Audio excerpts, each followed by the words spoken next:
Every month, gameranx puts together the weirdest stuff that's happened in the world of games. Hi folks, it's Falcon, and today on gameranx, let's do just that. It's the weirdest gaming stories of February 2022. Starting off with number 10. So this isn't what I would call strange. It's more weird for people who remember when most 3D games would not even make it to 30 frames per second. So a big breakthrough in monitor technology has caused BOE, a company that makes them, to create a 500 plus hertz refresh rate 27-inch monitor. The question I have seen most people ask in response to this news is, do eyes even see that? And if I'm completely honest, I don't know. Right now, gaming monitors top out around 360 hertz in terms of the refresh rate. So if you put out 360 frames per second, you'd be able to see every frame on that monitor. I do not know, A, if there is a machine that can put out HD in 500 frames per second on a modern game, or if you can even see that. Genuinely, I have no idea. But I'll tell you this, that is badass. That's the kind of stuff where you're just like, wow, we're there. Like, look at the frame rate on, like, the original Tomb Raider games. It's pretty stable on the PlayStation, but you played that game on the PC, it looked like crap. Of course, you can use patches to run it with a pretty good frame rate nowadays, and that's cool and all. It's hard for me to imagine what 500 frames per second looks like, or what benefit it even brings over like 360. But here we are. At number 9, I don't know if you remember this guy who hacked Nintendo. He's basically the head of a team called Executor who sold mod chips to various Nintendo products, and he got arrested back in 2020 where he was hit with 11 felony counts of money laundering and wire fraud. And while he didn't get the entire amount of time in jail he was supposed to, he is going to jail. His name? Bowser. His name was Gary Bowser. I think we talked about this before, actually, back when it happened, but it just feels like, duh, of course Nintendo, who is represented by the plumber always fighting Bowser, is going to send a guy named Bowser who is hacking their hardware to prison. And yeah, I know it's not Nintendo actually doing it. Whole thing's weird, honestly. The real life villain to Nintendo is Bowser? Okay.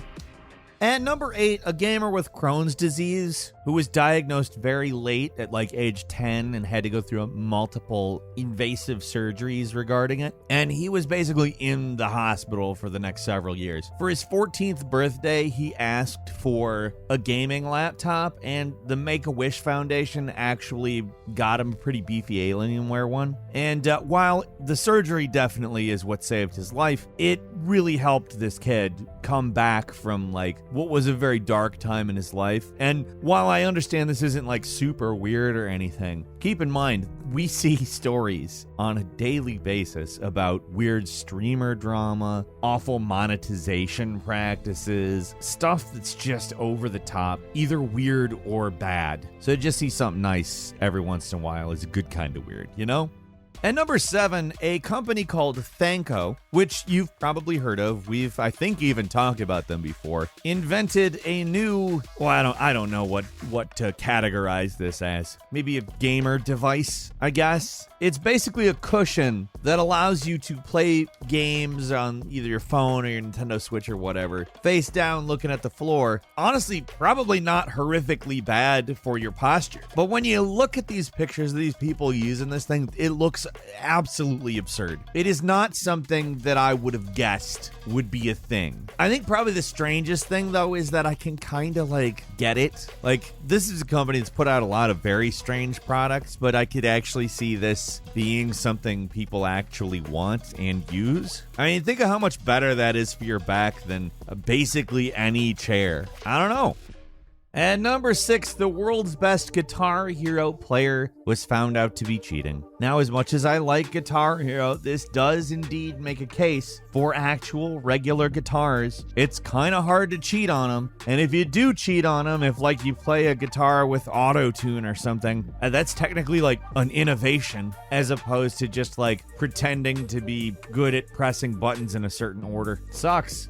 because Guitar Hero is literally pattern remembering or being able to handle reading a pattern very quickly on a rhythm, and it's more or less like coursework or a routine than creating music. There was a lot of analysis that was done that found this gentleman, who was widely regarded as the absolute best Guitar Hero player in the world by many, he was found to have been cheating for years, literally years, and that most of his accomplishments were not real. And number 5, we gotta talk about Microsoft buying Activision Blizzard. Now, there are a lot of weird things about this. Probably the weirdest to me is that Activision Blizzard owns Crash Bandicoot. And while Crash Bandicoot was never officially the Sony mascot, that just comes out very, very weird, to me at least. But what's even weirder is that despite all of the acquisitions that Microsoft has done lately, which have been big,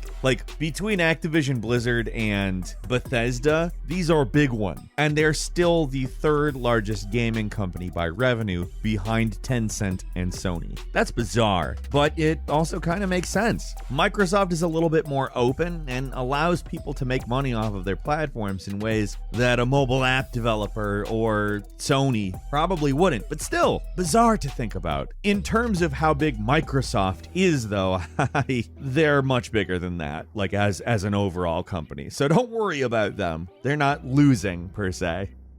And number 4, a developer creating a game called Titan Reach had to cancel their MMO because when they made all this money, instead of putting it into the game, they misappropriated the funds and failed at investing in cryptocurrency and also just purchased a Tesla. I mean, on one hand, that's hilarious. On the other, if you invested in a video game that you had hoped to one day play and you found out that the guy who took your money just, gambled it on the crypto market and bought a car, that'd make me mad. I will obviously say this one's weird, but I guess what makes it weird is that this actually isn't a thing that happens with like the vast majority of random no-name game projects that get money. I mean, if you think about it, absolutely every single Kickstarter / Indiegogo / whatever project, it's all a huge risk. It's weird that they don't all end like this. At number 3, Henry Cavill went to Warhammer World, and I don't mean he went to do like a panel or a meet and greet. He just went there. Like, obviously this guy knows he's gonna get mobbed by a bunch of people who want to take pictures with him and praise him for every single thing that he's done. And that's what happened. Probably wasn't the worst experience for him, but also you can't be Henry Cavill and just go to a convention and do the convention. Probably fun for some reasons and probably a lot at the same time. Still, it's cool that he goes out and does stuff like that. Good for him. At number 2, Agony Unrated just disappeared from a bunch of players' Steam libraries. Now, when I played Agony, it was pretty boring, and that was the end of me paying attention to it. But a lot of stuff has happened apparently since then. Now, I'm going to go ahead and say the fact that Agony Unrated, an adults-only version of Agony, yes, the implication here is exactly what they did, is kind of admitting that the original version of the game is too boring, so make it for horny people. It apparently worked because by making it a free add-on if you bought the original Agony, I assume that their company is still afloat due to the fact that this stuff is still going on. And I know some people are going to say, well, why are you dunking on this game so much? Did you play the original Agony without the horny stuff in it? Anyway, Agony Unrated was originally canceled due to technical and legal reasons, and then just appeared on Steam one day. So for everybody who got Agony Unrated for free because they owned the original Agony, it disappeared the other day. And I guess this is kind of just all weird because Agony Unrated exists. Hey, sorry we made a boring hell game. Here's some titties. And number 1, I guess Cyberpunk caught on to the same idea. So there's a big update for Cyberpunk where they're like, hey, remember all that stuff that went wrong with Cyberpunk? Here's some titties. Why is this what's happening? Yeah, so you know how in RPGs, romance is often a very big aspect of the game? Now in Cyberpunk, the people you're romancing may just send you nude photos. I feel like this and the previous point really work together to show something extremely weird happening in video games. Developers who messed up trying to put a band-aid over those problems that has boobs printed on it. You know how kids used to get like cartoons printed on their band-aid, like you get SpongeBob band-aids? AIDS. Now it's boobs. In the video game world, anyway. What is this? Do they think that this is... Well, maybe it is gonna make a certain segment of the audience forget about all the bugs in the game, but I don't think it's gonna work on most people. Now, while Cyberpunk isn't nearly as buggy as it was when it first came out, it's still not a perfect game. So this update better have a bunch of, like, mechanical fixes, because if all they did was make it so people send you nude pics, that's brazen. And that's all for today. Leave us a comment. Let us know what you think. If you like this video, click like. If you're not subscribed, now's a great time to do so. We upload brand new videos every day of the week. Best way to see them first is, of course, a subscription, so click subscribe. Don't forget to enable notifications, and as always, thank you very much for watching this video. I'm Falcon. You can follow me on Twitter at Falcon the Hero, and we'll see you next time right here on GameRanx.